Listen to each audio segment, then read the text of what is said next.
ప్రజల తండ్రి యొక్క కుమారుని యొక్క పరిశుద్ధాత్మ యొక్క గొప్ప ఘనమైన నామములో అందరికీ కూడా ఈ ఉదయకాల సమయమున శుభాభివందనములు తెలియజేసుకుంటున్నాను. ఈ దినం దేవుడు మనకి చెప్పుకున్నటువంటి వాగ్దానం అది లూకా శుభవార్త 11వ అధ్యాయము 10వ లేఖనాన్ని చూసినట్లయితే,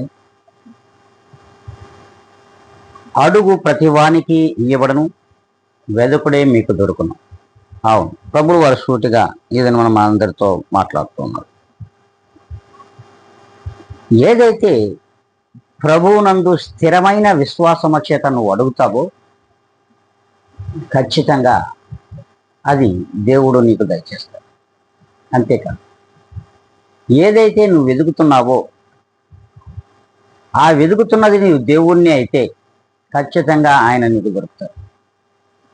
మరి ఇలా మనల్ని మనం ఆత్మ పరిశీలన చేసుకుని ఏ దినము నుండైనా సరే దేవుణ్ణి మనం అడుగుదాం. అడగాలంటే మనలో ఎలాంటి విశ్వాసం ఉండాలో ఒక్కసారి ఆత్మ పరిశీలన చేసుకోవాలి. అలాగే దేనికోసం మనం వెతుకుతున్నామో ఆ వెతుకుతున్నది దేవుడై ఉండాలనేది మనకు అట్టి జ్ఞానమును దేవుడు దయచేస్తాడు. కనుక వెతుకుతున్నది నీవు దేవుణ్ణి అయితే ఖచ్చితంగా ఆయన నీకు దొరుకుతాడు. ఆయన మనకు దొరకాలని, ఆయన మనతో ఉండాలని, మనలో ఉండాలని అందరం కూడా తలంచినట్లయితే అందరం కూడా ఈ ఉదయకాల సమయమున ప్రభు యొక్క ప్రార్థనలో ఏకిద్దాం. కళ్ళు వంచుకుందాం, కళ్ళు మూసుకుందాం.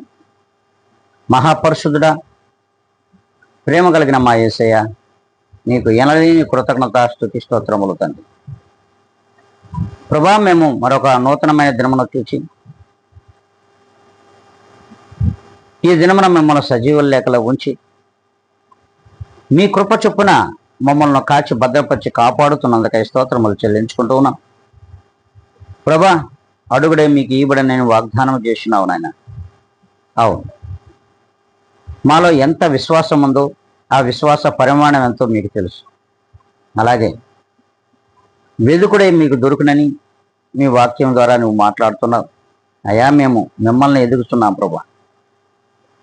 మీ చిత్తం అయితే మా హృదయములలో మీరు ఉండాలని, మాకు నీ పాదాలు దొరికితే చాలని ఆశ కలిగిన మా ప్రాణములను నీవు తృప్తిపరుస్తూ నా తండ్రి ఈ వాగ్దానము చేత మమ్మల్ని అనుదినము నడిపించమని బ్రతిమలాడుకుంటూ తండ్రి, వీక్షించుతున్న ప్రతి ఒక్కరిని మీ చేతులకు అప్పగిస్తున్నా. నన్ను నేను అతి మిక్కిలిగా తగ్గించుకొని యేసు క్రీస్తు యొక్క గొప్ప ఘనమైన నామమున అడిగి వేడుకొని ప్రార్థిస్తున్నాను మా ప్రియ గొప్ప పరలోకపు తండ్రి. ఆమెన్.